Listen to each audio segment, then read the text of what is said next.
Hii ni Mtoro TV.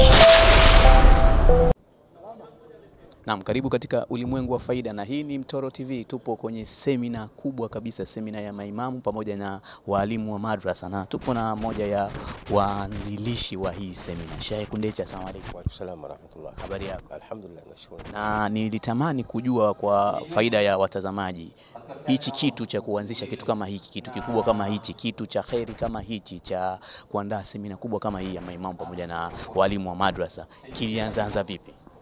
Kwa kweli zoezi hili lilianza kwa kuzingatia, tumealikwa mara kadhaa kama viongozi wa dini. Tumealikwa Dodoma, tumeitwa na serikali, tumehudhuria vikao vya msajili wa vyama. Yote haya kuonyesha ni namna gani wananchi wanashiriki. Viongozi wa kiserikali wanaona, viongozi wa dini wanakaa na waumini kwa muda mrefu, kwa hivyo wana nafasi ya kuambia mambo muhimu ya kinchi. Kwa hivyo tulipewa taski hiyo kwamba bwana, tunakwenda kwenye uchaguzi, kwa hiyo ni vizuri tukapata wananchi waaminifu wa kweli walioelimishwa, wanaweza kujitokeza kujiandikisha, lakini pia kugombea nafasi mbalimbali. Sasa tukafikiri kama baraza kuu, njia rahisi ni kuwaita maimamu na viongozi na walimu wa madrasa, ili wao tuzungumze nao, tuwaelimishe ili wapate fursa taratibu katika misikiti yao, kuwaelimisha waumini kila siku baada muda, au kupitia sala al-Juma. Na katika madrasa watu wanaweza kufanya mikutano ya wazazi ambayo inaweza kusaidia kuelimisha jambo hili, kwa sababu ni jambo la muhimu, linatuhusu kama Watanzania, na wakati fulani tunahitaji kuwa na viongozi ambao tuna ukaribu nao. Kwa hivyo usiposhiriki kumchagua, ni ngumu sana kujua nani kiongozi wako, lakini pia usiposhiriki kujitokeza mwenyewe, inaweza kuwa vigumu sana kupata fursa nyepesi ya kuweza kushiriki katika maamuzi ya nchi. Kisha mpaka sasa hivi unaonaje asilimia ya watu, asilimia ya waumini wa Kiislamu mpaka leo hii tunafanya hichi kitu, tunafanya hii semina, umeonaje asilimia ya watu? Kuna mwitikio huo, kwa maana ya tayari wengi wameshajisajili kwenye kupiga kura? Mpaka tunafanya hivi tunaona kuna kuzembea kidogo jambo hilo. Ndio maana tukawaita viongozi na maimamu ili tuzungumze nao. Tunafikiri kupitia wao sasa tunaweza kufanya tathmini nzuri ya kuona namna gani wafanye, lakini alhamdulillah tunashukuru mwamko upo. Tulianza na magrupu machache, leo tumepata maimamu takriban 300. Ni jambo la kushukuru sana. Tulikuwa tumeweka makisio watu 300, tukafikiri tunaweza kupata nusu yake, lakini tumepata 300 na zaidi. Inaonekana kweli mwitikio ni mkubwa. Sasa tunachokisubiri ni matokeo ya semina hii ya leo na namna gani watafanya hiyo kazi. Ni moja ya shehe alizungumza hapa kwenye hotuba yake kwamba taasisi za Kiislamu ziko nyingi, lakini kwa upande wa usajili huwa kule zinagonga mwamba. Unadhani kwa nini huwa zinagonga mwamba? Kwa sababu alisema taasisi zaidi ya 200 msimu uliopita, kwa maana ya mwaka jana, kwenye upande wa usajili kidogo zilikuwa zinasuasua, kwa maana hazijakidhi vigezo. Unadhani kwa nini? Miongoni mwa mambo ambayo yako mabadiliko ya kisheria. Taasisi nyingi ni za zamani, kwa hiyo zina mfumo na muundo wa zamani. Kuna matakwa ya sheria ya sasa yanahitaji kuwa na mabadiliko ya katiba zao zinazotenganisha baina ya viongozi na baina ya wadhamini.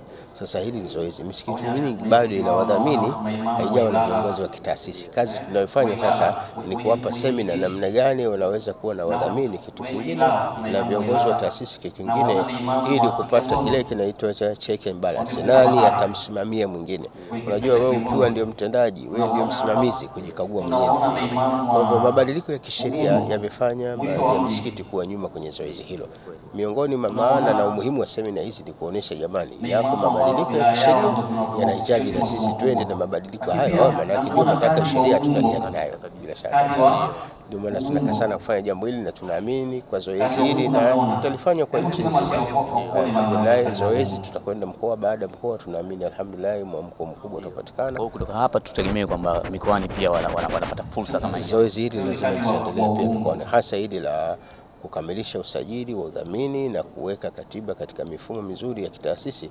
Hili litaendelea kwa nchi nzima inshallah. Kama wewe ni kiongozi wa dini na kiongozi wa baadhi za taasisi, kuna baadhi ya watu, baadhi ya waumini wanasema kuwa mambo ya dini na mambo ya kisiasa, tusichanganye dini na siasa. Kila mtu ana uelewa wake, na hii ni semina ambayo tunaambiwa kwamba inatumotivate twende tukaandikishe kitabu cha kudumu cha kupiga kura. Unawaelimisha vipi watu aina hiyo, kwa sababu kila mtu ana uelewa wake? Kiswahili kwa bahati nzuri sana maneno yake mengi yanatolewa kwenye lugha nyingine katika kile wanachokiita kutohoa. Neno siasa kwa asili yake ni neno la Kiarabu, ni msimamizi wa mambo ya kijamii, ndio siasa. Mwanasiasa ni msimamizi wa mambo ya kijamii. Jambo hilo huwezi kulitofautisha kati ya dini na siasa.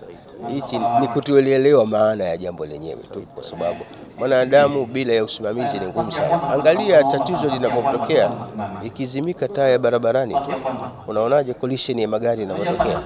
Ile ni ishara ya kukosa usimamizi.